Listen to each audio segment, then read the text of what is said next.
இன்றைக்கி என்னோடய 9th month செக்கப்புக்கு போயிருந்தேன். அதாவது 35வது வார செக்கப்புக்கு போயிருந்தேன். எப்படியும் நிறைய க்யூ இருக்கும். இப்போயே லேட் ஆகிடுச்சு, அதனால் காலையில் சாப்பிட்டே போயிடலான்ட்டு சாப்பிட்டே போயிட்டேன். எதுக்கோ ஒரு தாட்டி செக் பண்ணிக்கலாம், ஸ்கேன் ரிப்போர்ட்டு அட்டெல்லாம் எடுத்துட்டோமான்னு சொல்லிட்டு ஒரு தாட்டி செக் பண்ணிவிட்டு கிளம்பியாச்சு. காலையில் நான் கிளம்பும் போதே மணி 9. அங்கே போனதுமே குளுக்கோஸ் வாங்கி 200 ml தண்ணியில் கலந்து குடிக்க சொல்லிட்டாங்க.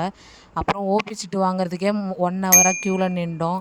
அங்கேருந்து ஒரு வழியாக அடித்து பிடிச்சி டாக்டரை பார்க்கலாம் போனால் வயிறு செக் பண்ணுறதுக்கு 1 ஹவர் ஆகிடுச்சு க்யூவில். அதுக்கப்புறமா போயிட்டு நோட்டில் நேம் எழுதுறதுக்கு உட்காரணும்.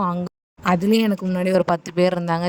அப்புறம் அவங்க பார்த்துட்டு போய் ரத்த டெஸ்ட் எடுத்துகிட்டு வாமா அப்படின்ட்டாங்க. ரத்த டெஸ்ட் எடுக்கிறதுக்கு அங்கே போயிட்டு அங்கே ஒரு 1 ஹவர் வெயிட் பண்ணிவிட்டு கரெக்டாக ரத்த டெஸ்ட்டையும் வாட்டர் லெவலையும் எடுத்துகிட்டு அங்கேருந்து வந்தேன். எனக்கு முன்னாடி இன்னும் நிறைய பேர் போயிட்டாங்க. அடித்து பிடிச்சி அதுக்கப்புறமா டாக்டர் பார்க்க வந்தேங்க. டாக்டர் பார்க்கும்போது 1 ஹவர் ஆகிடுச்சு. அப்புறம் சாப்பிட்டுட்டு வீட்டுக்கு வந்தாச்சு. தேங்க்யூ ஃபார் வாட்சிங்.